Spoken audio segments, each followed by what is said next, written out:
So Ahnaf ibn Qais na inalwinian la rahata li husudin. Datigin nakapakadadaya kapipi aginawa kasusurot utaw makasiig. So Imam Abu Layth as-Samarqand na inisurat yan si kitabian. Datigin na pananggila ini watigian so kapakasig.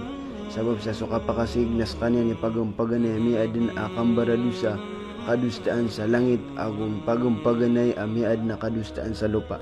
So atigin sa makapantag pagampaganay kadustaan sa langit na gito so kaya sopak o iblis guaniya teron wala asujud ni swadam na so iblis na kiatagwan sa kasig sa tigin andi man ay kasujudi kanon khalaqtani min nari wa khalaqtahu min tin mata na tigo iblis asa ka na inad na kung kapun sa apoy nas kanya na matag kabad inad na puun sa lupa.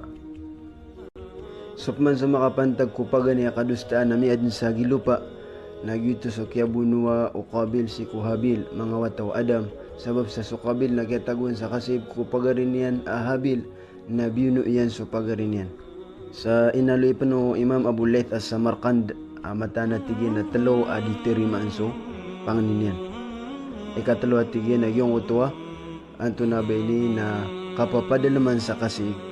Sa kanabagyan na mo katamang nabi na inaloy niyan at tigin na إياكم والحسد فإن الحسد يأكل الحسنات كما تأكل النار الحطب.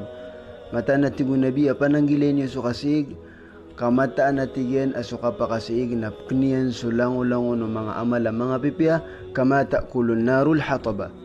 Sa lagi dukap ka na wapoy si kuanto na itagun.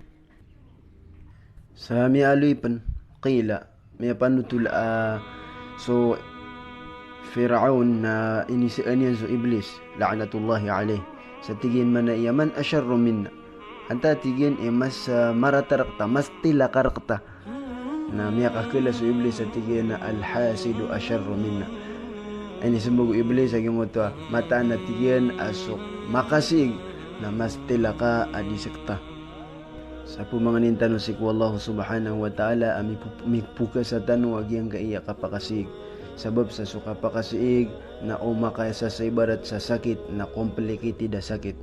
Uwan, andad ni kaadn rakaw ka pa kasig na muli ka taliantaan, muli ka talibuno sa lagi dagi mo ta may adin si kukabil, kukaya bunuan yung kuhabil, muli ka makatipo sa lagi dagi mo ta kaya tipuwa o mga pagariyo Yusuf si ku Yusuf, muli ka maratay ungar, muli ka langon taman ang mga rarata na kaadn raka, andad ni kaadn raka agyang kaya kapakasig sa siya kabutaman na wa ilahun al-kifaya wassalamu alaikum warahmatullahi ta'ala wabarakatuh.